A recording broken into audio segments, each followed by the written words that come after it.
So basically, Love is Blind, Chris Colleen, raggedy ass. Donna Driscoll, raggedy ass.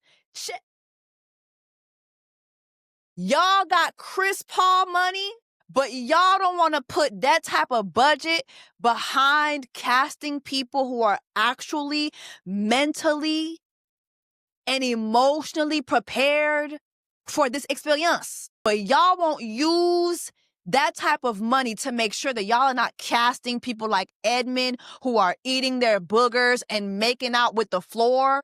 During Black Women's Pray for Jamaica Black Women's Month, I will forever be on yo. Namudao. Epimpap jam soti. VBS, I just turn the water on. Big old flex, shit you never saw before. These niggas chasing me like waterfalls. Keeping on my truck, look like bricks. What's up, guys? It's your sister, Jessie Woo. Welcome back to my Chanel. If you're new here, please make sure that you subscribe, so you can join the Black Women's Tribe. During Black Women's, it's still Check Your Titties Black Women's Month. It is still Check Your Tatas Black Women's Month, okay? During Black Women's Pray for Jamaica Black Women's Month. Pray for Jamaica, pray for Haiti Black Women's Month. We know Hurricane Melissa done ravaged the Caribbean again. 35 people have been confirmed to pass away in Haiti. And of course, Jamaica has seen a lot of disasters. So pray for Jamaica. Please pray for Jamaica. Also, during Black Women's, what the fuck was this reunion Black Women's Month? Let's go ahead and get into it. Let's jump right on in. Not out, but in. This Love is Blind reunion was a big-ass nothing burger. It was a big-ass word salad of nothing. Nothing. It's like Love is Blind goes out of its way every season to top itself with a worse reunion than the last one, and this one really took the cake. Because what the fuck, what was that? Just what was that? Starting with the intro, who the fuck asked for this performance from the vampires from Sinners? Lonely in this crowd, I'll sit alone. Why are we outside the juke joint? Home. Who asked for this whole hey ass performance? I belong with you, you belong with me, you're my sweet home. I belong with you, you belong with me, you're my sweet home. Hey, we outside the juke joint in the Sinners movie. What is going on? Who the fuck asked for this? Who is this artist and who the fuck asked for this song and performance? Who?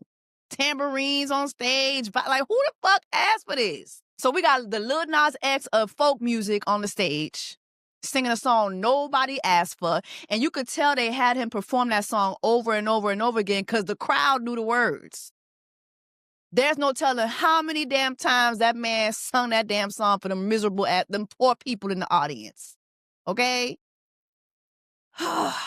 Anyway, the budget is there, though. They outside in the jungle. I was expecting Tarzan to come, swing from tree branch to tree branch. What the fuck? What in the hell is going on? Why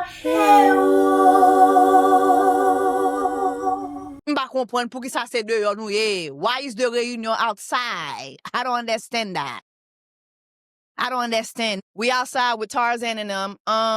The budget is budgeting. This layout for this reunion was very expensive, you could tell. And that's even more of a reason why it's so fucked up. The Chris Colleen raggedy ass be giving these women $200 rings that they can't even pawn. Y'all done spent the ring money on Chris Paul. Why was Chris Paul there? What's going on? What the fuck is going on?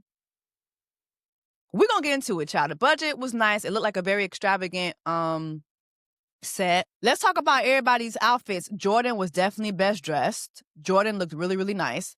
Jordan! Anton looked like he was on his way to go drive a bus. Anton! What the fuck is going on? Like, did everybody get the same memo of what to wear to the reunion? Like, what's going on? Madison said, bitch, I'm the real Sparkle Megan. Madison!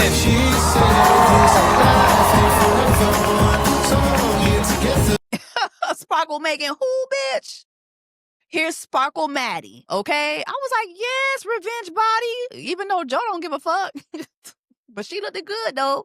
She looked good. Annie came down the stairs, and I was like, who the fuck is that? I know that ain't Annie. Annie!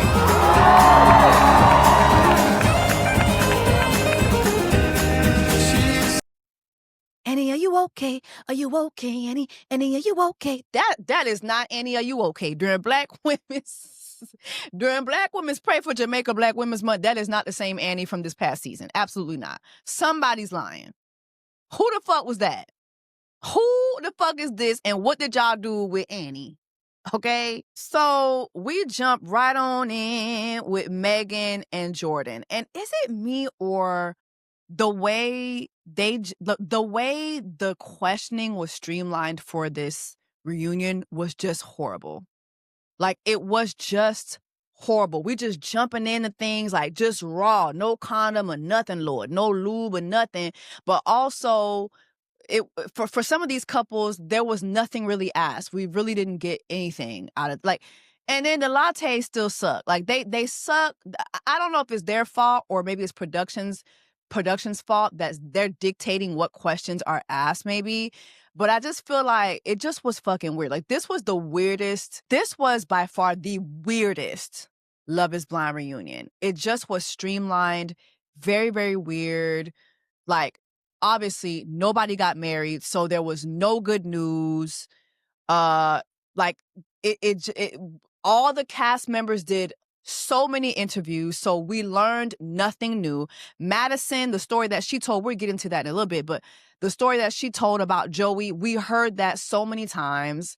I mean, Ricky, a story time with Ricky done had Joey's new girlfriend on her podcast. Avery was spilling all types of tea. So I heard so much shit beforehand. You had KB, who went on Miss Leavout's podcast, like literally the second week of the episodes airing. So it was nothing, like, it really was nothing. Like, what was the point? What was the point of even having a reunion? The point was to do a racist version of Love and Basketball. We're going to get to that in a little bit. We're going to get into the you made a fool of me. Tell me why. We're going to get into that just a little bit. But the reunion was just so fucking weird. Anyway, first up, Megan, no sparkles. Well, actually, her dress did sparkle a little bit, but anyway. We get into Megan and Jordan. At the bachelorette party, Megan's friends were talking a lot about questioning if she was compromising her lifestyle. And I believe they said the finer things in life. They asked Jordan about the whole conversation that we saw on camera about where her friends were like, are you compromising your lifestyle to be with Jordan? And remember in my last review, I even included a clip of when her friends met Jordan. They didn't put this on the show. They Chris Colleen's dusty ass, raggedy ass, Donna, yo raggedy ass, Chelsea, raggedy ass. Y'all knew not to put that clip in the main episode because it was just so icky. But there was also like a scene that they didn't air, but they put on the Tudum website where Jordan had met her friends, and her friends were like, so, I mean, how do you feel driving your little Kia next to her Range Rover? What was your thought when you were rolling up in your Kia, and then here's Megan in her Range Rover? And it's like, bitch, the way Megan and her sparkly ass made it seem like she was living such an extravagant life, and her friends were making it sound she was driving such an extravagant car, a Range Rover. I thought you was gonna say a Lambo. I thought you were gonna say a Wraith, a Range Rover. Really? But anyway, they asked Jordan how he felt about her friends saying that. He's like, I don't know. Them her friends. Ask her. She's right here. Why don't we ask her? Period. And she did say basically that she did feel like she should have given Jordan more grace to get to the bag, later on down the line. But I've dated potential in the past. And so, yeah, going into a marriage, it scared me a little that I wasn't getting the full picture. You know, she didn't want to marry potential. And again, looking at Megan, I'm just like, girl, you knew from the pods that Mr. Raw Chicken Smoothie did not have it. So to me, I just feel like Megan just wanted a quick moment with a brokey. And when I say brokey, I'm not calling him broke, but her friends called him broke, okay? So they think he's broke. Mind you, I think Jordan is the everyday American with an everyday job. He's an everyday parent, getting an everyday salary, okay? And he's making ends meet how he can, right? But I do feel that obviously Megan financially was way out of his league. But I think that he made that very, very clear. A big piece of that was our lifestyles and how different they were. So for me, it just feels like Megan just wanted a quick moment with a brokey. Let me see what it's like to date a brokey real quick. Let me see what it's like to date a brokey real quick. Now, they did bring up the moment where he talked about regretting introducing his son to her. And they asked her how she felt about that, and she was really hurt by that. How did you feel hearing those words from him? That one hurt. And, you know, he gave this whack ass, answer about how it wasn't about her. It was more so about him and his child. To clarify, I didn't mean I regretted introducing him as a person. Just at his age, stability is very important. And so that wasn't even you, that was me. Bitch, it was about her because she wasted your motherfucking time. She played in your face and your son's face. We all know she fell in love with the diabetes and not you, okay? She fell in love with the diabetes. Megan fell in love with the diabetes, not you. She fell in love with your son's diabetes because your son had diabetes just like her dead daddy had it. I wonder if her new partner has diabetes. Is that something she goes looking for in her partners? I don't know. But it just was really weird, okay? Her obsession with his son having diabetes was very weird. Now, there was something that my man kept clocking during the season that I would disagree with him on. Mr. Easter kept saying that he felt that Jordan laid it on thick that he was a father, and that everything he pitched had to do with his son. And I disagreed with that. I felt that Megan was the one that kept bringing up his son. I mean, immediately when they got out of the pod, she wanted to meet his son. She wanted to meet the baby mama. She wanted to see how it was. She wanted to see Luca. She wanted to buy Luca presents. I felt like she laid it on thick about being a stepmom. Like, she did really lay that on thick. But in this reunion, I was like, nah, he's right. Because Jordan says something like, oh, it's a privilege to date a father. And I'm not dating anyone right now, because I don't want to introduce them to Luca. And it's like, sir, you don't have to introduce everybody that you're dating to your son. Like, you can casually go on a date here and there. You don't have to introduce that person to your son. So I really do think, like, I did clock that at the reunion, that he was just laying on the father role a little too thick for me. Like, everything is, oh, well, as a father, it's like, I get it, but it's not that motherfucking deep. Like, I have plenty of friends that have children that do not introduce who they're dating to their child until it's very serious. So just learn to do that. It's not that deep. Now, they did talk about Megan and her motherhood. Storytime with Ricky already broke that. Okay, we do know that she has, I believe she has a son. What was his name? I think his name was Brooke. But anyway, she has a son with her partner. I am a mom now. Paul, where are you, Paul? Hey, Paul! Okay, so Paul is not her fiance. Paul might not even be her boyfriend, because they introduced Paul as your partner. And I found that to be very, very interesting. So remember how in my last video, I said something to the effect that I think that she was obsessed with Luca because basically she just wanted to be a mom. Like, it just feels like it was going to be whoever. I don't think that Megan has any standards outside of, I just want to date me a man with a lot of money, right? So it would have been anybody. Like, she was just looking to be a mom. And that explains her obsession with Luca and his diabetes. But also the whole, oh, I wanted privacy, because we find out that she didn't tell anybody. She didn't tell any of the cast members. Even the cast members that she was closest to didn't see her. So That's why you got so thick. The girls were like, you got a little thick. didn't see her belly get big or anything. And her explanation for that was she wanted privacy during her time. No, bitch, you was in the streets. Okay? You was outside. Yep, we got pregnant 3 months into dating. We definitely had our ups and downs. I'm not going to say it was perfect, but Paul's been amazing. And it's cool. Like, you was having your little hoe phase. I understand it.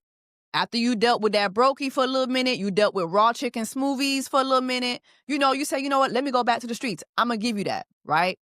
But don't tell me it was because of privacy. Because then later on, we find out that right after the show, Megan started dating Mike, the asshole. Okay? So before we get into that, back it on up. You got pregnant within 3 months of meeting your partner, right? You ain't got no ring on your finger. You're not engaged. You're a baby mama. Okay? And it's cool. It's a lot of baby mamas out here, right? But just don't sell me on the whole, oh, I wanted privacy. No, you were moving mad. I just kind of wanted to have my pregnancy and the start of Brooks's life for us to have in private. I love that. You were moving reckless. Your bouboune was there.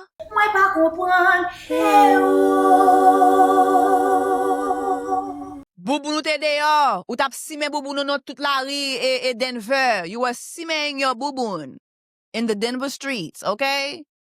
You was outside, okay? Period. It wasn't about no motherfucking privacy. We also did find out that Jordan already found out about her having a child because somebody was trying to be messy and they reached out to him on Instagram. I wonder who that was since Megan wasn't around anybody. You knew? Yeah, I knew. Oh, okay. I had some disgusting person reach out to me on Instagram, pretty much trying to stir the pot. So I just reached out to Megan. She was just very transparent, which I appreciate. That's kind of weird, but somebody found out. They reached out to him on Instagram, so he had already known about it. He did talk to her about it, and she told him. But you could tell that Jordan was hurt because it's just weird. So you went from being so obsessed with this man's child and his child's diabetes to becoming a baby mama within a couple months of your breakup. It's just weird. It's just weird. I do, though, think that in the end, when it comes to Jordan, it was about money. It was definitely about money. And also, maybe it was about effort, too. Because, I don't know, we didn't really see Jordan make any real efforts with her.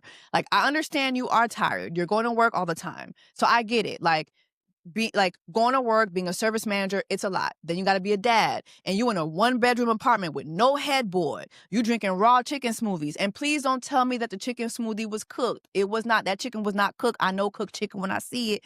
That was a raw ass chicken with Crystal Light and water. So you out here, living on a prayer and chicken smoothies. I get it, but I think that Megan also was looking for romance, maybe, and I don't think that Jordan really had that. We never really saw him romance her. Maybe he did it off camera. Who knows? But I wonder if her partner is doing those things. I wonder if her partner is now flying out with her everywhere. Because remember, one of the things she said too was, oh, I want to be able to travel. I want to be able to play golf at 10 a.m. on a random day. You know what I mean? And so now that you're a mom, you're not able to do all those things that you were, scolding Jordan about. Because you're a mommy now. So you can't just pick up and leave whenever you want to because you're a mommy. So I wonder how that's working out for her. That was a question that, of course, the Lattes didn't ask because they're not fucking good hosts. They raggedy just like Chris Colleen, just like Donna Driscoll, just like... all y'all are motherfucking raggedy. During Black Women's Pray for Jamaica Black Women's Month. Now, come to find out, Mike, who was Jordan's runner-up, who was a total asshole, who made fun of Jordan's son having diabetes, who made comments, really uncomfortable comments about Jordan's sons having diabetes because he wasn't eating right. He thought the Happy Meals was giving him diabetes. Me and Mike had been hanging out. Essentially, we went out to lunch, and he, just short and brief, was like, "Oh yeah, just FYI, I went on a couple dates with Megan after the show ended or whatever." And Mike and Megan dated right after the show. And to be honest, Mike is literally the type of man that Megan deserves. And something tells me Paul is another Mike. He looked like it. He definitely gives it. So anyway, good luck to Megan and her sparkles. Jordan did talk about the fact that he's still single. And again, like I said earlier, he's still single because he doesn't want to bring anybody home to Luca. And it's like, sir, please give it up. Please cut the violence. it's been on a few casual dates, but nothing. I'm just not ready to introduce Luca to anyone right now. You can date. You can date. You don't have to bring everybody to your son. Is that what you're doing? You don't got to bring everybody that you date to your son. Please do not be doing that. Then the whole chicken smoothie came up and he tried to say that it was cooked. It was not motherfucking cooked. I know cooked chicken when I see it. Let's move on. I beg to Also, differ. the chicken, Did you try it? the chicken is cooked, guys. I don't know if you have to have the closed captions on to see. Casey, Kate, and Patrick come outside. Come on in, guys. Hey, Kay. How are you? You know, freaking out. And am I the only one who was wondering where Anna was, where Blake was? I was kind of like wondering why they weren't at the reunion. But anyway, we have a showdown between Casey and Patrick. And to be honest, this was the weirdest exchange I've ever seen at a reunion. The weirdest exchange I've ever seen at a reunion. Patrick, you had a year. Not only did you have a year, but you had social media on your side. And you get to this reunion and you let this lady not only dog walk you, but I just need Patrick to stand up. Like, what is going on? I had hope for my when will my reflection show, brother. I had so much hope for Patrick, but this reunion made you look so spineless. My God. My God. That got to be your Cambodian side, because the Chinese people don't date. Chinese people got so much back. Them motherfuckers got spines. I don't know too much about the Cambodian people. My bad. I'm not saying nothing about y'all and y'all spines. I'm just saying I know the Chinese people to have way more spine than what I saw. The when will my reflection show? People don't be playing that type of bullshit. And to see you let Casey basically dog walk you during this reunion, it was so awkward and weird and sad and like I got secondhand embarrassment for you. My God. Slightly hurtful to see it, just because I never really got clarity when we got back from Denver. But so basically they bring up the fact that Casey lied. Okay, was it Casey? Is it her name Casey? Is it Casey or Katie, child? Karen? I don't know. Casey basically lied to Patrick, right? Remember, she told him that, she just didn't want to go to the honeymoon. She was scared. She didn't really want to continue the process. But he had to watch the show to basically find out that she called this man ugly. Mind you, she called this man ugly on camera. She didn't use the word ugly, but she basically said he was not attractive. So she called him ugly. When he said he was Chinese, she thought a K-pop star was going to come out. She don't know the difference between Chinese people and Korean people in Cambodia. She don't know. She don't know. All that white Mormon education you got, and you don't know the difference in the looks. But anyway, remember, she called that motherfucker ugly, okay? But in his face was telling him how much she loved him, caressing his face, jumping on him, rubbing her cootie cat all over Zozo Negla. Just rubbing her cootie cat all over his frontals, right? I'ma see you in Denver. I'ma see you in Denver. They get to Denver and she basically does the bait and switch. Like, it was a total switch up. She went ghost on him, right? And so they asked him like how he felt seeing her say those things about the way he looked. And he says how it made him feel. But in true Karen fashion, she's the victim in all of this. Just to see it was like, it was cool, but not cool, you know, but it was I cool don't think it for the was most part. cool. I mean, it broke my heart seeing it. She's the victim because she went through this too. I mean, all I wanted to do was protect you. And I did. Like, I went through this with you. And she's able to weaponize her whiteness against this man who we all know she didn't want because he was a Chinese man who didn't look like a K-pop star. My goodness, like the way she was able to self-victimize, and she just kept self-victimizing to the point where you got the other cast members like, girl. I don't know if my attraction can grow to get to the aisle. I didn't know if it couldn't grow, like... What's going on? You do know we see you. We saw the show. We was there with you. We know the truth. You do know. Like, are you okay, bitch? Are you fucking okay?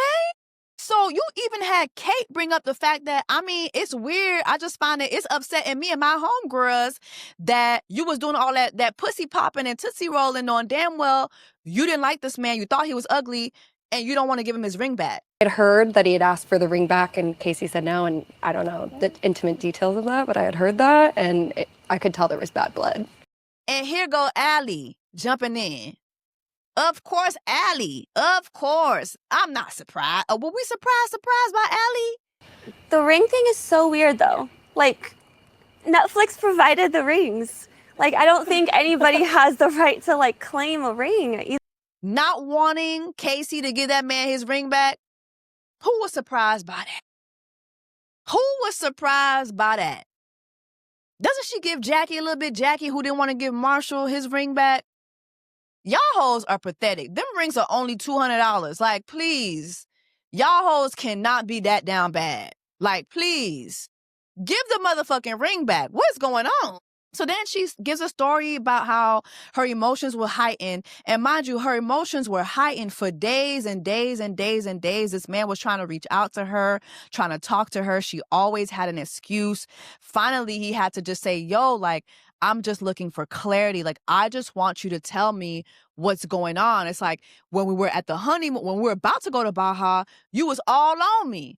You was all on me like my name was Mike Jones. Okay? You was all on white on rice. Okay? You was all on me. So what's going on now that we're back in Denver? You said when we was going to keep dating when we got back in Denver. She kept giving him sob stories and excuses. I said you could keep it because I thought we were going to go back to Denver and try. I thought we were too. And then when we got back to Denver, I felt like you didn't put enough effort in. And as he's telling the story about how things really went down and how she basically ghosted him and told him to tell the group that, hey, you know what, just tell the group that we broke up. She even managed to flip that. And he wanted an immediate phone call right now. And I had said, I'm not sure you're going to get the response you want right now. By a couple days later, he said respectfully he wants to be friends and respectfully he wants the ring back. Mind you, you're flipping that on a man who asked you repeatedly, can we please meet up? Okay, you don't want to meet up? Let's have a phone call. You wouldn't even give the man a phone call. I asked her for clarity, and I'm not sure why, but she had a really hard time. I asked for a phone call, and she said she wasn't ready. So finally, he's like, listen, bitch, just apologize. Like, this is your moment to apologize for what you did. This is your opportunity. Just say you're sorry. Let's wipe it clean. Let's walk away. That I just want her to like move on past this chapter. It's for her, not for me. Like, I loved you in the pods, and she cut this man off. You loved me in the pods, but I was your second choice, though. So basically, now... I loved you in the pods. Even though I was a distant second, but yeah. I loved you in the pods. Anna left on day 5. You know that. The gaslighting is crazy. The gaslighting is crazy. You gonna act like you wasn't in the pods begging this man to choose you? Karen, we saw you in the pods telling this man how you was gonna go wild on his dick, go crazy on his dick, spit on his dick, spit shine his dick, get on the dick, do twirls on the dick, jumping jacks on the dick. Do y'all remember when she was promising that man to do all types of things on his dick? And I'm gonna spin on the dick, I'm gonna do backflips on the dick, do circles on the dick, on the dick. Like, you was promising a whole bunch of things. Like, you, girl. Like, the gaslighting is crazy. Then you have her blaming Patrick for the internet dragging her. Bruh. Like, are you okay? Do you care about tearing me up on the internet because you sent me a direct TikTok and then you deleted a TikTok that said I was the side chick? Then we have this back and forth about, well, he made this TikTok and she made that TikTok. Mind you, she was the first one to be shading her TikToks. I had already put that in my review, especially in the review where I reviewed their whole breakup. She went straight to TikTok and talked about how she spared her Mormon mom. Like, the Mormon supremacy, the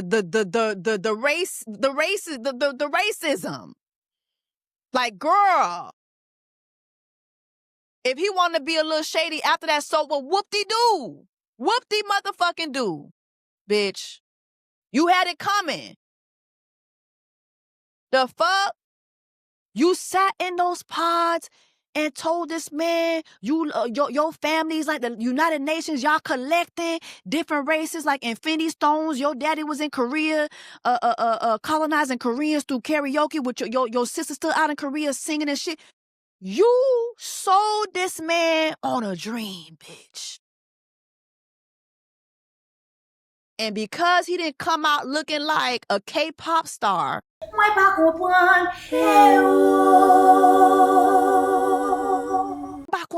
I don't understand the gaslight. It's the gaslighting for me. Like, what is going on? So then you have this awkward moment where Patrick was trying to coach her how to apologize, just apologize. It's just like, it was weird. I just want you to say, Patrick, I am so sorry. I didn't handle it the correct way. Patrick, I don't want you to tell me how to say it. I found it to be very, very weird. I'm sorry. Like, if I was Patrick, I would have just had to fuck you for this bitch. I'm sorry. Like, I'm not trying to coach you through no apology. I'm not going to tell you, oh, the apology is for you. The apology is for you so the people could get off of you. No, I don't got that. I don't got that. See, here's the thing, right? I thought that was very, very weird because the apology was actually for you, Patrick. That woman did you dead ass wrong. When you sit there, oh, the apology's for you. It's given I'm too fucking nice. It's given that you're not really a nice guy. Okay? She don't need you to coach her how to say sorry. She ain't sorry. She's not fucking sorry, okay? Then you got him begging for the ring back, it just was, it was weird. Do you think I should have it back? In principle, not money-wise. We're not talking about money here. Yeah, no, I'm not worried about, like... I'm not worried about the money either, but... And then you got her puss ass talking about, well, should I throw it? What? Thank you for bringing it. I appreciate it. Would you like me to deliver it to? Yeah. Should I throw it, or...? Girl. So then we get this random compilation of them in the pods playing basketball. Then suddenly, out of nowhere, Chris Paul is in the audience. I made it. Oh. She likes to banter with me. She likes to be competitive with my thoughts. What the fuck is this? Doing all that talking in the pods, right? So y'all was shooting on a little Nerf hoop. Let's see what your real game look like. I say if you make it, you get the ring back. What in the love and basketball is this bullshit? Like, what in the you made a fool of me? Tell me why. Watching? He needs heels on, though. Oh.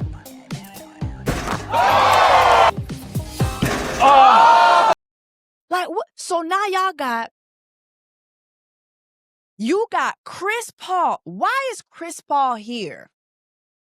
You got Chris. So y'all got Chris Paul money. So basically, Love is Blind. Chris Colleen, raggedy ass. Donna Driscoll, raggedy ass. Shit. Y'all got Chris Paul money, but y'all don't want to put that type of budget behind casting people who are actually mentally and emotionally prepared for this experience. So y'all got Chris Paul money, but y'all won't use that type of money to make sure that y'all are not casting people like Edmund who are eating their boogers and making out with the floor. During Black Women's Pray for Jamaica Black Women's Month, I will forever be on yo.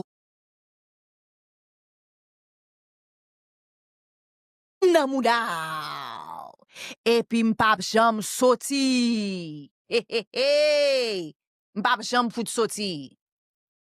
Se nan moudomye, se nan moudomye, se nan moudomye. Mpap jam soti. Never.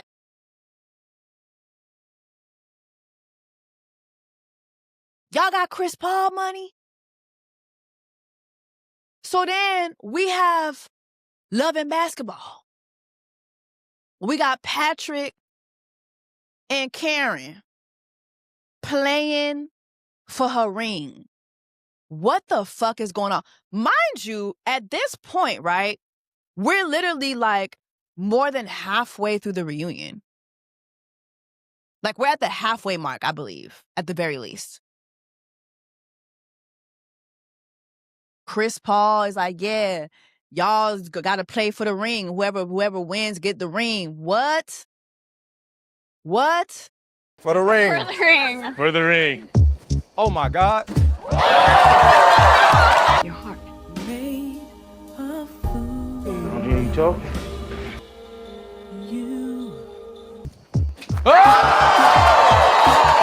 Cash.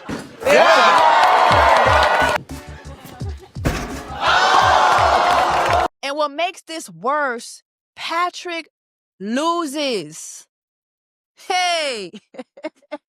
Hey.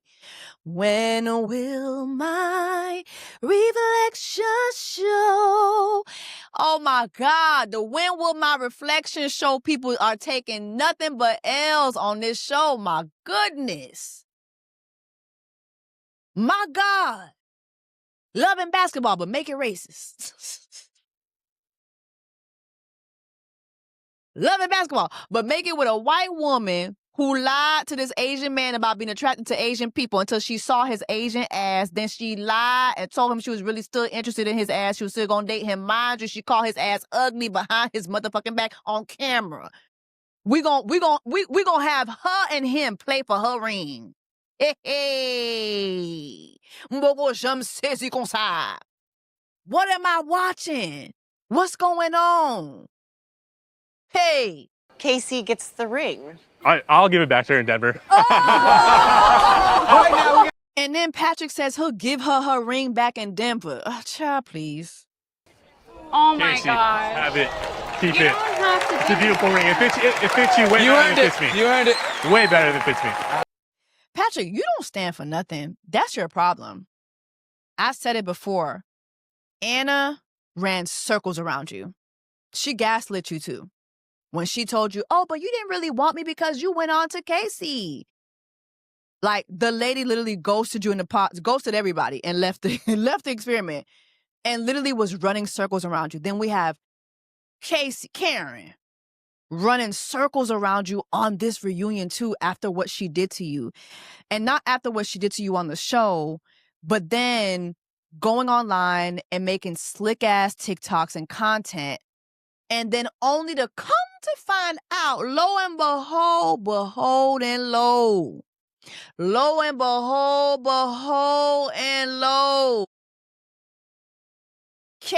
Karen was laying it low and spreading it wide.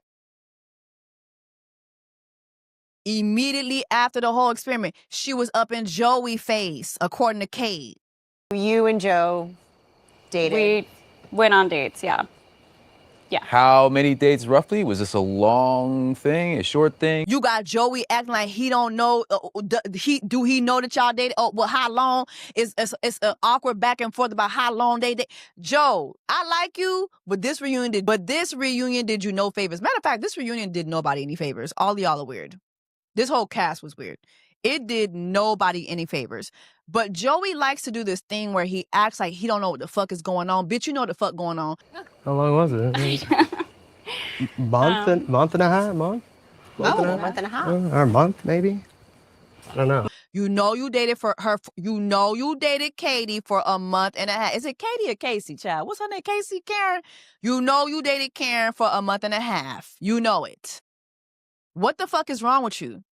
So then Madison gives this story about how, mind you, I already knew this story because Madison done did 10 podcast interviews. Like, girl, is you getting a check? It don't take that many sit downs to tell your motherfucking story. It ain't that deep, okay? But basically, we come to find out that Casey, what the fuck? What is it, Casey or Karen? Karen was dating Joey, right? For a month and a half. And what I found so interesting was that from what they said Joey was her Joey said that Karen was her third connection. She had no problem being Joey's third option, but she had a problem being Patrick's second. Did you guys have a lot of dates in the pods? She was my third. Your third? Okay. Yeah, my third, yeah. And then third on your list as well, roughly? Or yeah. So you guys had... She had no problem being his third option, though. But it was a problem for her to be Patrick's second.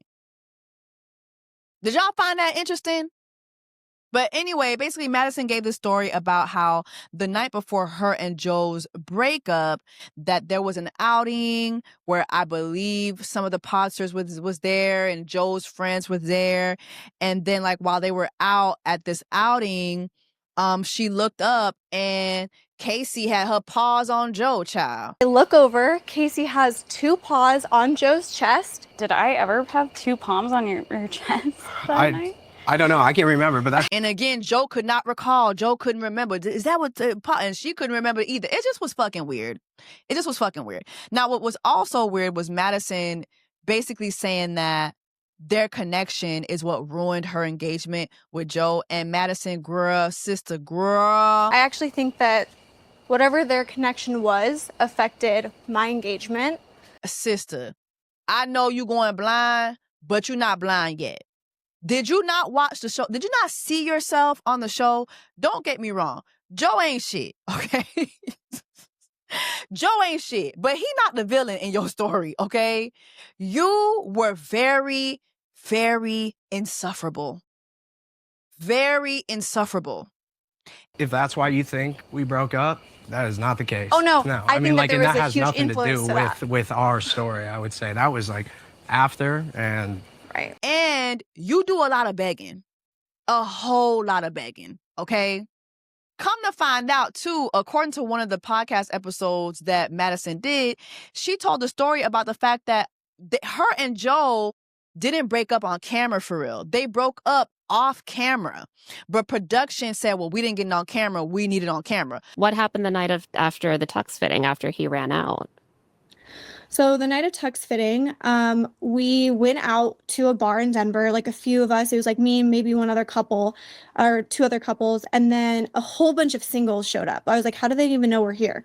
We go out to this bar at 1UP. And I'm standing there telling his 2 guys that were at tux fittings that I love him. I'm excited about this. You know, I just had an amazing time at dress fittings, like telling them I want to marry this guy.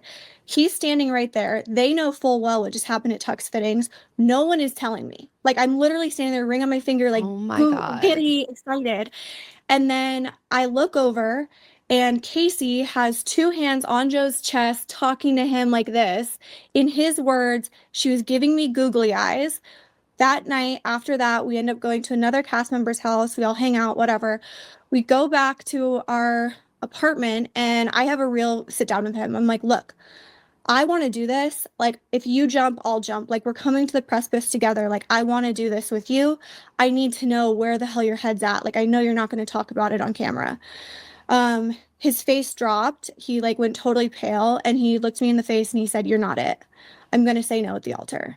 And that was honestly the actual breakup. And then we were supposed to go to brunch with my family the next day. I mean, at this point, it's 3 a.m. I'm hysterical. It's, you know, especially after seeing what I just saw at the bar, like it was really horrible. And then the next morning production came. We filmed actually in the morning. You don't get to see that. And then we ended up finishing the filming that night. So all that sliding down the wall that she was doing and asking him to put his hand on her. "Oh, you're not even going to put your hand on me? You're not going to hug me?" Yeah, that man felt nothing because he had already broken up with you the day before. Okay? So, sister, again, Joey ain't no prize, but girl, I need you to stand the fuck up and have some self-awareness. You were insufferable. You talked over that man a lot. You cried a lot. You did a whole lot of begging. And then come to find out, you and Joe was still meeting up and making out afterwards, right? And so she kind of makes it seem like he's the bad guy in that because they had this meetup and he was crying in the meetup and then they started making out. And it's like, girl, you wanted to make out with that man. Ultimately, you would walk me back to my car and we started making out and you started tearing up. And I said, "What was that about?" I mean, those feelings are still fresh. Keep in mind, Madison is the same women's who, during their breakup, she low-key offered him sex. Like, "Hey, so you know we're not gonna cuddle together, right? You know we're not gonna kiss no more. You know we're not gonna hunch no more." Like, girl, you like, of course y'all made out. Like, please. They did bring up the moment where Joe talked about the fact that he usually dates smaller women. And remember when I was reviewing the show, I did say that that was kind of weird because I didn't think that Madison was a big girl. It was very uncomfortable to watch Joe speak about my body. In today's day and age, it's unacceptable. And even now, like, obviously she's slimmer, but Madison has a box shape. She has a cereal box shape. She's not big. It's her shape.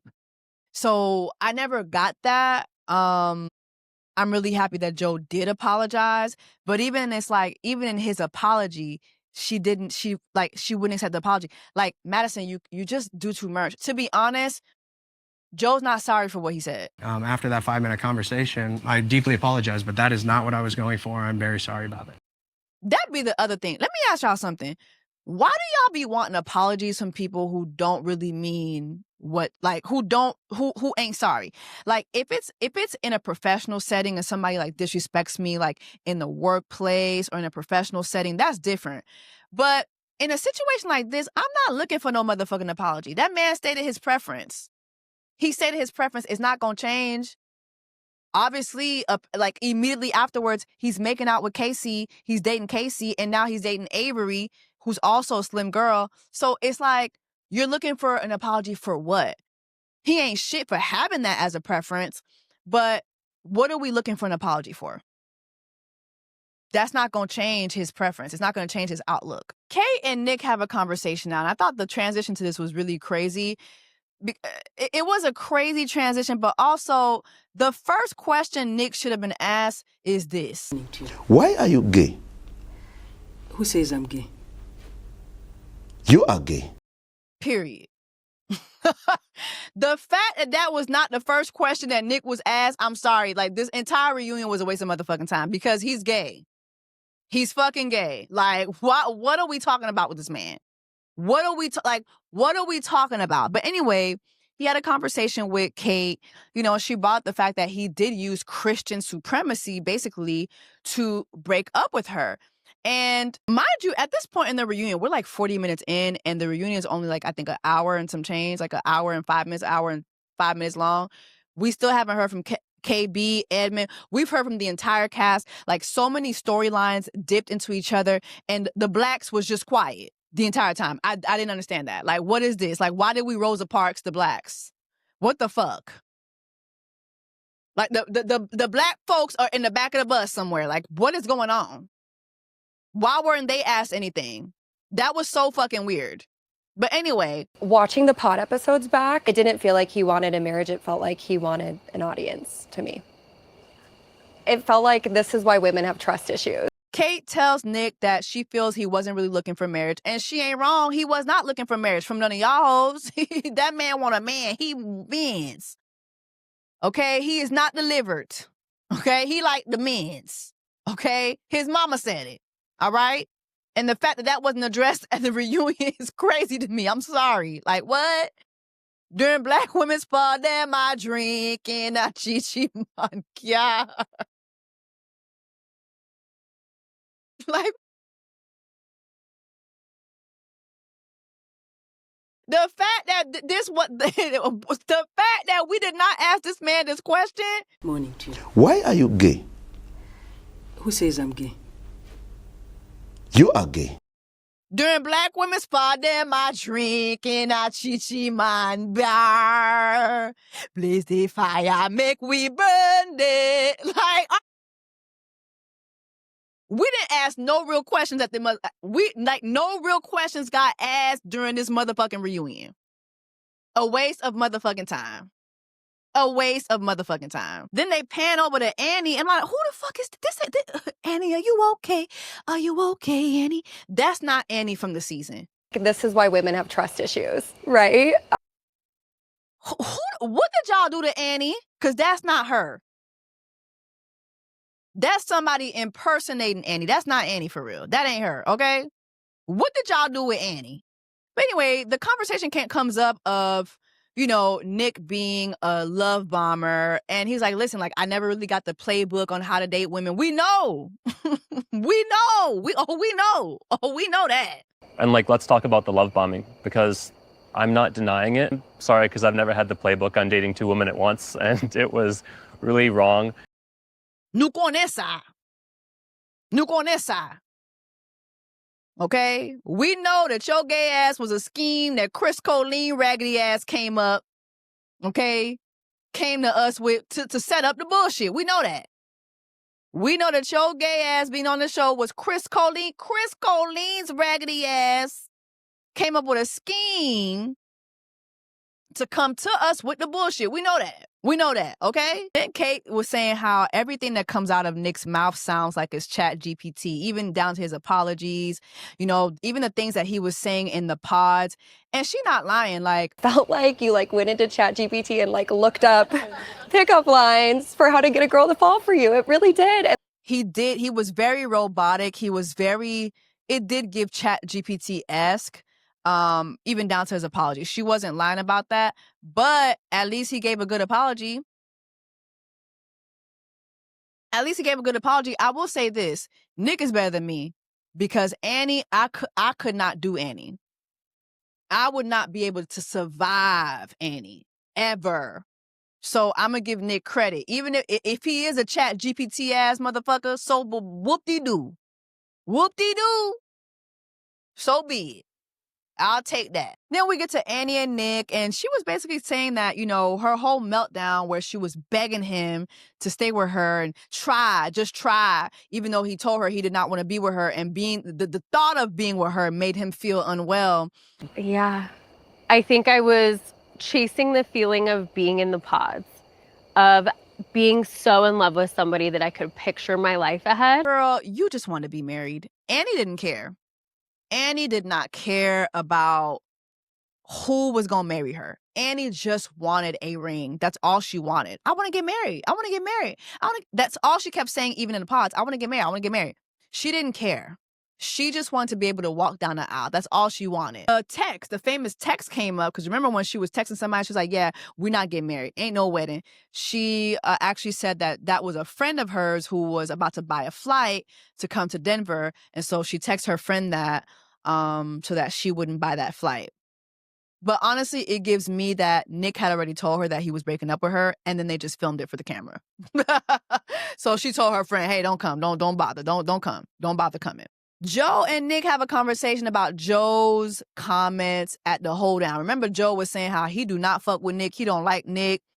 He don't fuck with... I just don't like that dude. I don't like that guy. I don't like that guy. And so they were going back and forth with that. And Nick said when he saw it, he immediately reached out to Joe and he was like, yo, we good, bro. We good, bro. Listen. I watched that back. First thing I did, I texted Joe. I said, dude, we're good. I didn't even like seeing myself say those things about you on there. I think Nick's got a really good heart. It's clear that Joe was drunk. Okay? It's so clear. Joe had that gold cup in his hand. We knew what time it was with Joe, right? But also, I kind of found it interesting that there was so much focus on what Joe said about Nick versus what everybody else was saying about. Madison said that she didn't like Nick. Kate didn't like Nick. Like, a lot of people didn't like Nick. So I don't know why Joe was the one that was focused on.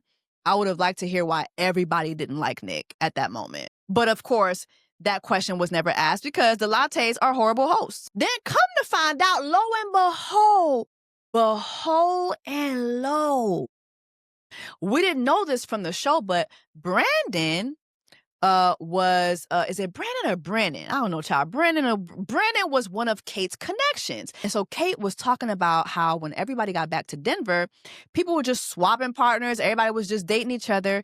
And she went on a date with, I think it was one date or two dates. I can't remember, but briefly, like, went out with Brennan and they kind of connected. Then the next thing you know, there was some group outing that she went to and Casey Karen was there. And guess what Casey Karen was doing? After that, we had gone out as a group another day, excited about it. And then that night, he was just all over Casey. So basically, Casey Karen was fiance to When Will My Reflection Show.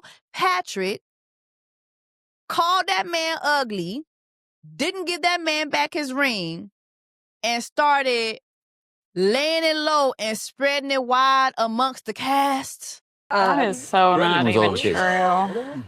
They were all over each other. That is so false. It's not even funny. Like, excuse me, ma'am. What the fuck? What happened to your boyfriend that was waiting on you back in Denver? What happened to that? Did that fall through? That must have fell through. What happened to the man who was waiting on you to come on the show and you said you was gonna show him, you was gonna get married? What happened to that guy? I wonder where he at. Why didn't the host ask her about that? The host did not ask Casey about the fact that she had been in a relationship with a man for years who had encouraged her to go to several dating shows. Who had encouraged her to go on several dating shows, including Love is Blind. The host never asked her about that. Why? Because the Lattes suck. They fucking suck. They don't ask any good questions. But girl, so Casey Karen is caught red-handed, okay? Lo and behold and lo, laying it low and spreading it wide amongst the cast. Then she gonna talk about, I didn't do that. Patrick was there. And Patrick was, how did I get in it? It's so false. Patrick was there. We just got back. I hadn't seen you all in so long. No, I wasn't. I wasn't even there, girl. Keep me out of it. How did I get in it?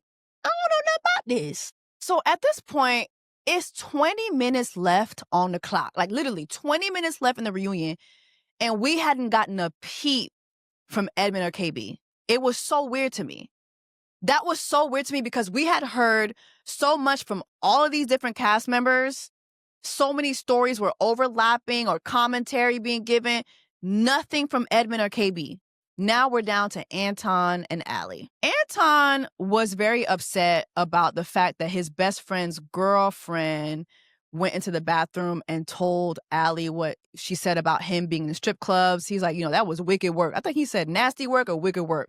I can't remember. Look, it was nasty work. I mean, what she said was crazy. For her to come out and, talk on my name as if she knows me. But he was like, she barely knew me. And I don't know why she didn't just have that conversation in front of me so that I would have been able to, address that, right? And so Allie was asked, why that was so important to her. And she's like, being with him, I thought he was a traditional man. I thought he was a religious man. So I had certain expectations about that man since he was a religious man, a traditional man. And she said, the thought of him being in strip clubs literally made her physically sick to her stomach. It actually made me sick to my stomach. I think I mentioned it in the bathroom to Melissa. And IDK, what? A man can't go slap ass a little bit every now and then. He can't go, see a little coochie twerk. Every now and then, can't see a little, little titty hanging. And love the Lord at the same time. I'm just saying, I'm not saying you should live in a strip club, but from every now and then, get a little peek of somebody's ovaries. Like every now and then I do it. I like to see a little, I spread it wide, bitch. I like that. Every now and then. It's been a while for me, but every now and then I might, go down to the Tootsies, what I'm saying, and just give me a little fried lobster and, watch titties jiggle. Like, I don't see nothing wrong. And I love the Lord. I love God. I love the Lord. Don't come for me. I love the Lord, okay? But every now and then I like to see a little, I want to see some shake. I don't see nothing wrong with that. But what I do see wrong, though, is the fact that Allie never had this conversation with him. I was really trying to think back to if we had that conversation, and I honestly don't think we did. How did we not have that conversation? So him going to the strip club and partying was so important to her, but she never had that conversation with him. She didn't like him. Then she said that, they never had real conversations outside the pods. He was working a lot, and when he would get home, he just wanted to go to sleep. I think the night shift especially adds another layer to it. And I do think that part of it, unfortunately, got in the way of us. And that man was like, yeah, I was working 14-hour days. Bitch, ain't you the one who wanted him to work 100 hours a week? You wanted that man to work 100 hours a week. He was putting in 100 hours. And now you're complaining that he's tired and that he wanted to come home and pop a beer? Like, what the fuck? You get home from work and then you're tired. You just worked a 14-hour shift and don't want to eat breakfast. Maybe watch a little bit of TV. At the time, drink a beer. Allie just didn't like him. She didn't like him. And you know what? I suspected this. I never really said it because I couldn't really put two and two together. But she thought that man was hideous. Because lo and behold, she was asked, when was it that she realized Anton was not it for her? And she said that it was from the moment he came outside with them flip-flops on. That was during their fucking honeymoon. What would you say the moment was when you realized that Anton maybe wasn't the right fit for you? I mean, lightheartedly when he wore flip-flops in Baja for our first encounter. So that tells me when she first met him, when those doors first opened and she saw his face, she thought that man was hideous. So all that kissing, all that, it was fake. She faked that. And if I look back, I never really saw them touch and hug or kiss after that, to be honest. It never gave that. She found that man to be hideous. She did not like him. But if we're being really honest, Anton didn't like her either. Okay? She just wanted a man who was going to supply her with her Botox appointments so she could be a stay-at-home student. That was brought up. They did talk briefly about the fact that her friend was looking down on him being a broke bus driver. And let me make something clear, because I did say in one of my reviews that, I felt stupid realizing that this man was a bus driver because the name that they gave him was something technician, a logistic, I don't know, transportation, logistics, I don't know. So I never put two and two together and realized that he was a bus driver. But when I said that, I even threaded that too. And people were like, oh, don't look down on bus drivers. Bitch, I'm not looking down on bus drivers. Y'all be doing the most. I literally called myself stupid because I didn't put two and two together. This is the same show that told us that Tyler had a job and he didn't have a job. They made his job seem like he was working in space somewhere. Okay? The way they beef up these titles. The man's a whole bus driver. He drives buses. And ain't nothing wrong with busing people. All right? I'm Canadian. Do you know how much bus drivers in Canada make? You think bus drivers here? You think truck drivers here make money? Go to fucking Canada and see how much truck drivers, I know I've been saying bus drivers, truck drivers, see how much money they fucking make. Okay? They make bank. I'm not looking down on that. But it was clear that that was not enough for Allie. She wants a man who's making millions. Okay? And so did her friends. Her friends thought he was fucking broke. They was calling that man a brokey. And she was laughing it off.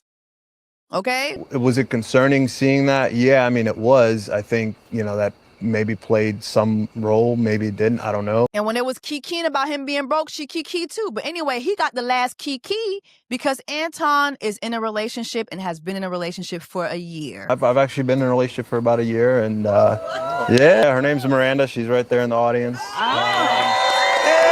Meanwhile, they asked Allie, "Oh, what's going on with you?" And she's like, "Oh, I understand, but I want to keep my personal life." But girl, shut the fuck up. You ain't got no man. I appreciate any interest in like my personal life at the moment, but I do want to keep it personal. Y'all think Allie got a man? I hope she do. I hope she. You know what? Let me not say I hope she do. I think she do. Allie's a very pretty girl. Like, she's a very pretty girl. Like, she's very gorgeous. Being on this show, it definitely, beefed up her popularity. And so I'm pretty sure, like, she's having to beat the men off of her. She's a gorgeous woman. So I think she's one of those people we're probably going to see on A Perfect Match, maybe. Or if we don't, I wouldn't be surprised if she pops up with somebody famous soon. Like, she's a very good-looking girl. Very good-looking girl. I think that she'll have no problem landing a rich guy or famous guy or whatever she wants. Period. 14 minutes left. We finally get KB and Edmund. And KB, this reunion did you no favors. It really did nobody no favors. But for you the most, it did you no favors. It did you no favors. First, she was talking about how Edmund was very, very different off camera. Edmund, your ex-fiance, was a little different on camera than off camera. Can you elaborate? And she's said that on the show, especially, remember when they was up in the Appalachian Mountains and she called that man a bitch. With that beautiful ass view, calling that man a whole bitch, okay? And, she gave the story about how when they were in the ride coming to the mountains, how, production was trying to get him to do something he didn't want. I think they wanted him to do like a bachelor theme of something that he did not want. He didn't want to do it. And so as they were trying to persuade him, she tried to interject and he was like, no. Like, he cut her off. Like, no. And so she gave that story and she was trying to get him to apologize for it and he wouldn't apologize for it. And listen, him being dismissive is not okay. But at the same time, because this is Love is Blind, and I already see how Chris Colleen raggedy ass and this raggedy ass production does these contestants, I don't mind. Like, I don't see anything wrong with Edmund standing his ground if they're trying to get him to do something that he doesn't want to do. I don't see anything wrong with that. Should he be dismissive towards her? No, but if I gotta tell you to be quiet, if I gotta tell you to hush, if I gotta do you one of these, because I feel like you're trying to help these people persuade me to do something, I'm gonna do that. Like, I'm gonna do that. And wanting me to apologize for that, I don't know about that. I don't know about that. Period. That's where I stand on that. Now, she did say that Edmund was very different than he was on camera. She did explain that, there was a lot of things that us viewers saw that she wasn't seeing. And so it's like I couldn't see the things that were being seen or the excitement in certain ways. Crying in the pods for me didn't bother me. So, of course, she probably doesn't know that this man was eating his boogers. I'm pretty sure she doesn't know this man was making out with the floor, right? But then immediately outside of the pods, this man was doing a lot of weird shit. Right? Like, we saw how he behaved in Baja. And mind you, the fact that I'm just too fucking nice. Like, the most memeable moment, the two most memeable moments of this season are Edmund. I'm too fucking nice. And then catching that hernia down to the wedding altar with, ooh. The fact that we're not asking any questions about those moments is insane. But of course, the lattes are hosting. They fucking suck. So I'm not surprised. But the fact that no questions were asked about the night when Edmund was emotionally coercing or trying to emotionally coerce KB into giving him a piece of coochie is crazy. The fact that that wasn't addressed is crazy to me. Insanity. Okay? And that is a perfect example of what KB was saying when she said that he is very emotionally manipulative. But I'm upset with you, I'm angry with you because you've done something, and instead of like being accountable, you cry, you drop to your knees and say, I just love you so much. That's when I started thinking, okay, this is manipulation. Before she said that, though, she did give a story about how there was one time when they were in the leasing office of the apartment building where they were, and Edmund was being obnoxious, and when she told him that, when she agreed with somebody who called him obnoxious, I'm wondering who called him obnoxious.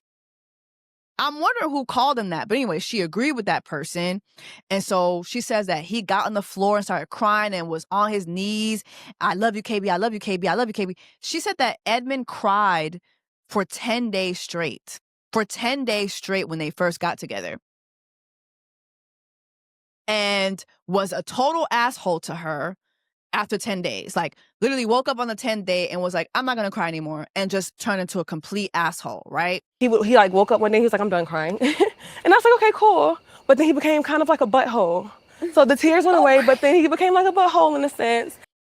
And so this man was literally emotionally terrorizing her. And I believe that. I believe it. Believe it. Edmund cried a lot in the pods.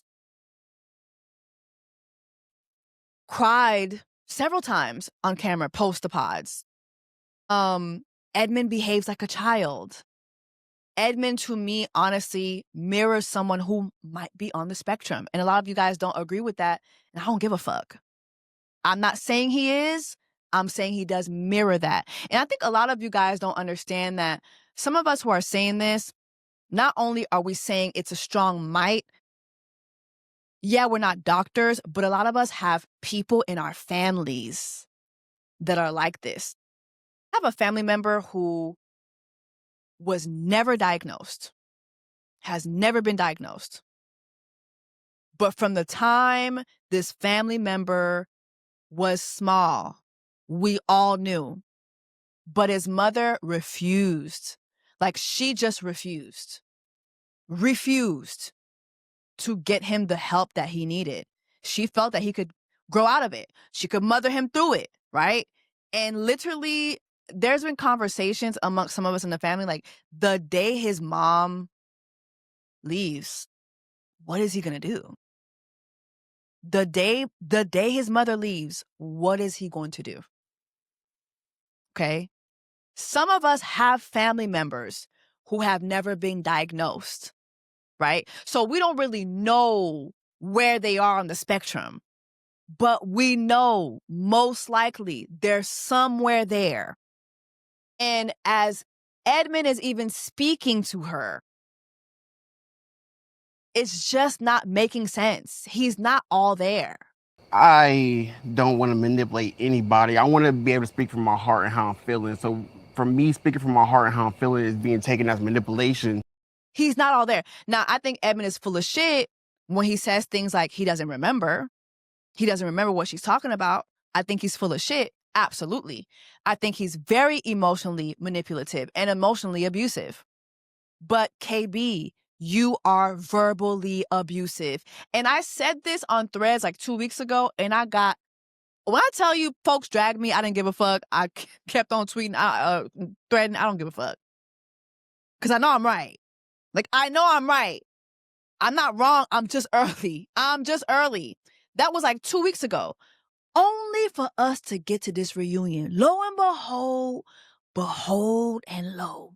You have KB blaming Edmund for the way she looks on camera. Times out of 10, we got into it right before coming on camera, so I looked like this angry Black woman. Like, I always looked angry on camera, and I even came to you off camera again and said, hey, Please stop making me look this way. That is a stereotype. You made me look like an angry black woman. You made me upset.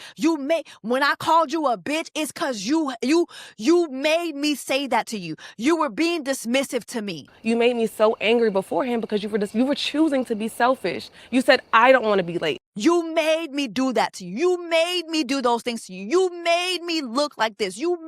So when I called you a bitch or when I would get angry at you, you made me do this. What kind of language is that? That is abusive language. That is abusive language. I chose KB every single day. I love KB. I respected KB, even off camera. There was time when she was PMSing. There's a moment where Edmund talks about how there would be times when he would be trying to talk to KB. He's trying to talk to KB. And he mentioned a moment where she was PMSing. I don't know. And then when she would tell me that, I would try to talk to her, but she would just need her space. And a very awkward thing to say. We don't really say that these days. Like, who the fuck be saying I was PMSing? Like, nobody's saying that.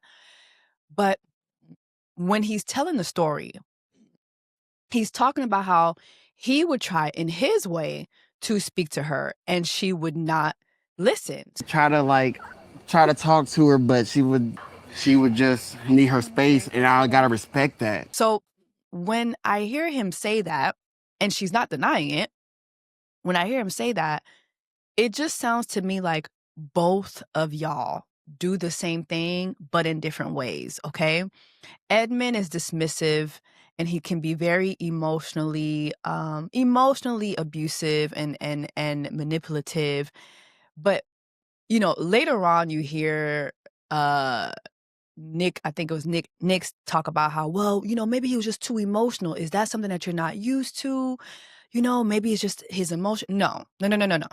I happen to be a very emotional guy, and I sense that you are a very emotional guy, and I wonder if there's a possibility that he is so emotional at something you weren't necessarily used to. And Chris Colleen's raggedy ass, Donna Driscoll's raggedy ass, they saw that this man was not up to par emotionally and mentally for this experience, especially when you compare him to everybody else participating. So let's just start there. Let's not just focus on his emotions. Let's talk about the fact that y'all put this man on this show knowing damn well that he is not well enough for this experience. Some of us think he possibly might be on the spectrum, but at the very least, all of us can agree he is not there for this process. And Nick, your little moment shined a light on that. But of course, you're not going to blame production. You're not going to blame Chelsea and them for casting this man, right? You're just going to focus on his emotions. Meanwhile, the miscasting of Edmund literally put KB through emotional turmoil. So while I do disagree with the way she does behave with him, I do feel that, my God, she went through a lot. Because y'all placed this man there who had no business being there. But back to what Edmund was saying when he says, I try to talk to KB. I love KB. Every day I choose KB. I love KB. You were being dismissive to him. Just because you talk better, you speak better, doesn't mean that you're any better when it comes to dismissals between that relationship. Both of y'all were doing it. And then only one of y'all called the other person a bitch. But then only one of y'all tried to coerce the other one into giving up coochie. Like, it just was a lot on both ends. And I've said it before, I'll say it again. I still don't understand why KB just didn't leave. I just don't understand it. So many people were leaving. I don't understand why my good sis didn't just pack her things and get gone. On your knees, crying, telling me how much Not you on my love me. knees, KB. You did that outside when we were moving in when somebody said you were being obnoxious. When somebody said you're being obnoxious, that's not true again? KB, you need to learn that self-control is not something that can be dictated by another person. That's something that I've had to work on, and I'm still working on too, where if somebody says something to me, it doesn't mean I have to respond. If somebody shades me, it doesn't mean I have to shade them back. If somebody does something, I don't have to do the same thing. I don't got to match energy. I don't got to do that. I don't got to call them out their name. I don't got to throw something at them. Like, I'm really, these past couple years, I've really had to learn that, because what I was doing was giving folks more control over me than me. Nobody gets to dictate what I do. Nobody gets to dictate how I react. I am the one who controls that. So KB, you lack self-control. You lack self-control. And I hope that that's something that you're addressing in therapy. You don't remember it? I'm going to respect what you're saying, but I'm going to try to. No, that's not true. Okay, so let me give you an example. You know, the whole, yeah, you made me mad. Calling somebody a bitch, like calling that man a bitch. I just really just can't get over that. I just can't. You literally dismissed me the entire 3 weeks, which is why I blew up on the mountains. You dismissed me in the car and told another woman to speak over me. Because I just know if the shoe was on the other foot, baby, the pitchforking that would be happening. I didn't though. Oh my gosh, were we not in the same car? Didn't. It just is not unacceptable. It's unacceptable in my book, but at its core, my hatred and my disdain will be forever with Chris Colleen's raggedy ass for facilitating this horrible miscasting this season. Like, what's something I can do better? And you said, I think you can be kinder, babe. And I did try to work on that. And I called my mom and I'm like, he said I need to be kinder. She was like, maybe you're kind in your way, but see what kindness looks like to him. There's even a moment where KB says that Edmund kept telling her, please be nicer to me. Just be nice. And we saw a moment where he said that to her. You just never say anything nice to me. And to be honest, when you watch the show, when did she say anything nice to him? Now, granted, she didn't have much to say. I'm going to give my sister that. I'm going to be fair. Okay? She didn't have much to say. The man is not all there. But then again, I have to say what I've been saying for weeks. Why the fuck did you stay? And KB said things about, oh, people thought, people had a lot to say about me staying. I stayed because I love my stay because we're in a trial marriage. I stayed because you don't just get up and marry. Girl, you stayed for your episodic check, the blue check, and the brand deals. Please give it a rest, sister. Because everybody else was leaving. So many people left this season. So many people left this season. Nobody got married this season. Please, cut the shit. You stayed to get your visibility up, get your blue check, get your brand deals, and congratulations, you got that. You getting it. It's coming. It's coming. But you ain't got to lie. Don't lie. Don't lie. Please don't lie. Like, please don't lie and tell us that it was because you respect that. Please, please, please, please, please, please, please, please, please, please, please, please. There's no way I'm staying in that predicament with a man who's trying to coerce me and cry over coochie he was never going to get. I'm leaving. Period. I'm leaving. Period. Period. This ain't what I signed up for, Chris Colleen, with your raggedy ass. Chris Colleen with your raggedy ass, that's not what I signed up for. I did not sign up to marry a man who ate his boogers. Chris Colleen with your raggedy ass. Donna Driscoll with your raggedy ass. With your raggedy ass. The raggedy trinity. Chris, Donna, Chelsea. Casting this man to terrorize this lady. But again, back to what I was saying, KB even brought up the fact that he would tell her, I just want you to be nice. And she called her mother. And even her mother had to tell her, well, maybe you think that you're being nice, but try to see what being nice means to him. You were not nice to him. She was not nice to that man. I said it several times. Before she called him a bitch, literally that review the week before, I said, KB talks to this man like he's a bitch. The next week, what'd she do? She called him a bitch. Mind you, you call that man a bitch while y'all are on the top of the Appalachian Mountains after you just had him ride in the back of your snowmobile like the bitch you think he is. You stayed in the process because you could bitch him through the process.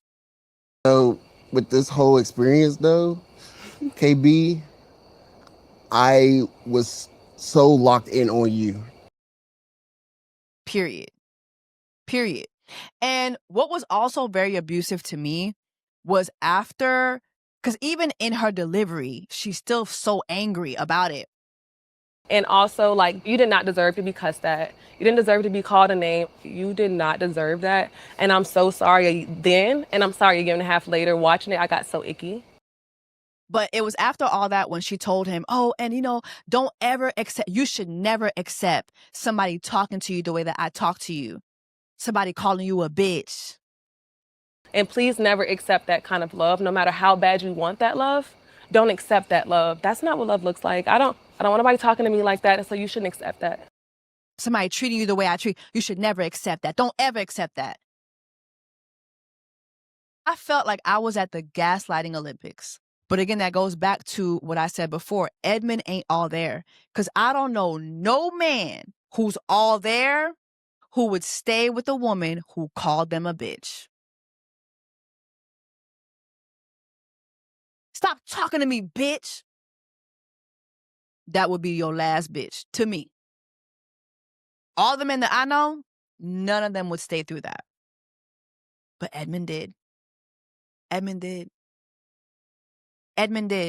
Imagine if the roles were reversed and the way KB talked to Edmund at the reunion was reversed. And it was KB on the receiving end of Edmund talking to her like that. Y'all would be calling that man an abuser.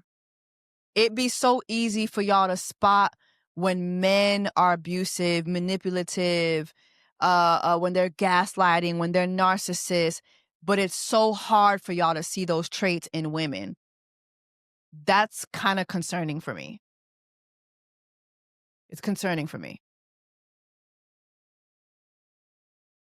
The way she talked to Edmund at the reunion did her no favors. It did her no favors. Very abusive language. I hope that she's in therapy for that. Because girlie, you're not going to be able to talk to no man. You're looking for a man who's going to beat up a man on the spot for touching you in the club. If you think that you're going to talk to the man you're looking for. Remember when she was telling Edmund, well, we in a club, and if somebody touch me, what you going to do? You were looking for Edmund to tell you, I'm going to beat his ass. Let me tell you something, sister. That type of man that you're looking for, you're not going to be able to call him no bitch. You're not going to be able to call that man no bitch. Okay? Side note, Edmund recently did a podcast, and he said that he was reached out to through Instagram. What inspired me to go on the show to begin with was, oh my goodness, the time is now to find my person, simply, really. But I tell you how it started though is that they reached out to me on Instagram, okay. And they're like, hey, we're casting in Denver, and we're looking for some singles that are interested in joining. Or in applying. And I was like, do I want to do this? To know who on the casting team went to Edmund's Instagram and thought, woo, let's do him. I want to know that. Chris Colleen with your raggedy ass during Black Women's Pray for Jamaica Black Women's Month. You casted Edmund through Instagram. Mind you, this is Edmund's Instagram. Time is now. Follow me on Instagram at Edmund L. Harvey. Follow my manager Buckle on Instagram at YourCastle RE. Who the neighbors?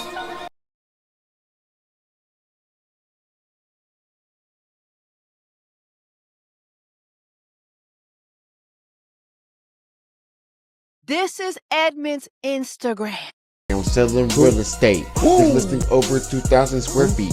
Who the neighbors? David and Karen with a rake. I'm selling real estate.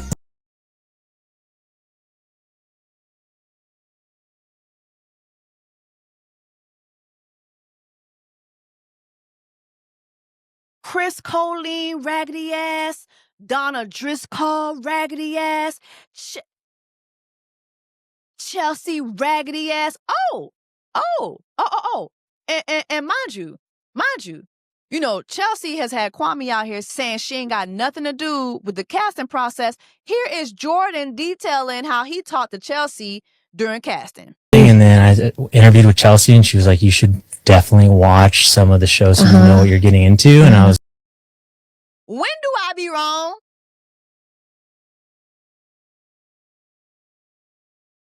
When do I be wrong? Anyway, the reunion wrapped up with Blake. No questions for Blake? Are y'all dumb? Blake comes out with a chicken smoothie and Crystal Light cake for the people. No way! No fucking way, bro! This was a stupid ass reunion. This reunion was a big bowl of doo-doo. Just a big old bowl of raw chicken, Crystal Light doo-doo. A waste of this could have been an email. Drop that in the comments. Let me know your thoughts, child. I'm glad this season is a wrap, child. I'm done. I can't. Whew. My Lord. VBS, I just turned the water on. Big old